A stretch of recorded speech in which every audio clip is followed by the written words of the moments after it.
नमस्कार, विश्व न्यूज 24/7 में आप सभी को सुस्वागतम। जी हाँ, विपक्षी दलों का गठबंधन इंडिया की तीसरी बड़ी बैठक मुंबई में शुरू होने से पहले 18 सितंबर से 22 सितंबर तक संसद का 5 दिवसीय विशेष सत्र बुलाने का सरकार की आश्चर्यजनक फैसले ने विपक्षी गुटों को हैरान कर दिया है। सरकार की इस कदम से वन नेशन वन इलेक्शन की अटकलें शुरू हो गया है। विपक्षी धड़ों की कुछ नेताओं को लग रहा है कि केंद्र की सत्ताधारी बीजेपी अगले साल अप्रैल मई में होने वाली लोकसभा चुनावों को आगे बढ़ा सकता है और अपने पुराने एजेंडे वन नेशन वन इलेक्शन का ऐलान कर सबको चकित कर सकती है। इसी कड़ी में कांग्रेस सांसद राहुल गांधी ने कहा कि केंद्र सरकार का ये कदम थोड़ी घबराहट दर्शाता है। राहुल गांधी पहले से कहते आ रहा है कि सरकार डरी हुई है, ऐसे में वो हार के डर से कोई भी कदम उठा सकती है। दूसरी तरफ कांग्रेस के वरिष्ठ नेता जयराम रमेश समेत कुछ अन्य कांग्रेस नेताओं ने विपक्षी गठबंधन इंडिया की बैठक और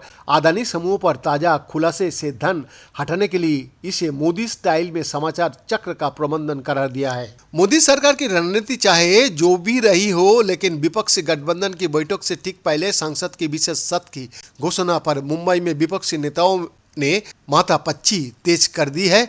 इंडिया गठबंधन की अधिकांश नेताओं ने विपक्षी दलों की एकता और कुनोवा बढ़ाने पर जोर दिया है। बिहार का मुख्यमंत्री नीतीश कुमार, जिन्होंने इस सप्ताह की शुरुआत में कहा था कि बीजेपी लोकसभा चुनाव पहले करा सकता है, और उन्होंने कहा विपक्षी दलों को अपने प्रयास और तेज करना चाहिए। सूत्रों ने कहा कि शिवसेना यूबीटी नेता उद्धव ठाकरे ने कहा कि मोदी सरकार का ये ऐलान आश्चर्य करने वाला है, क्योंकि संसद के विशेष सत्र के दौरान ही महाराष्ट्र में गणेश उत्सव होना है। उन्होंने कहा कि बीजेपी सरकार के पास कुछ ना कुछ बड़ी प्लानिंग है। दूसरी तरफ आपके संयोजक और दिल्ली के मुख्यमंत्री अरविंद केजरीवाल ने कहा कि विपक्षी दलों की सीट बंटवारे पर बातचीत तेज करनी चाहिए और 30 सितंबर तक संयुक्त उम्मीदवार व्यवस्था की घोषणा करने का प्रयास करना चाहिए। इस बीच पश्चिम बंगाल की मुख्यमंत्री ममता बनर्जी ने कहा कि गठबंधन में शामिल पार्टियों को उन प्रमुख बिंदुओं की पहचान करनी चाहिए जिन्हें संयुक्त घोषणा पत्र का हिस्सा बनाया जाना है, और महात्मा गांधी की जयंती यानी कि 2 अक्टूबर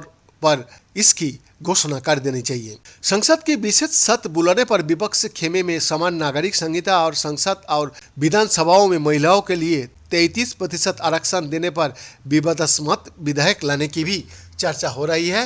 एक अन्य नेता ने कहा कि सरकार वास्तव में समय से पहले चुनाव कराने पर विचार कर रही है, जबकि कई लोगों ने कयास लगाया कि सरकार कुछ उच्च प्रभाव वाले कानून लाने की योजना बना रही है। बहरहाल मोदी सरकार की नए घोषणा ने विपक्षी दलों के बीच तुरंत सीट बंटवारे से लेकर चुनावी मुद्दे और संयुक्त घोषणा पत्र की तात्कालिकता की भावना जगा दी है। मध्य दास का रिपोर्ट, विश्व न्यूज 24/7।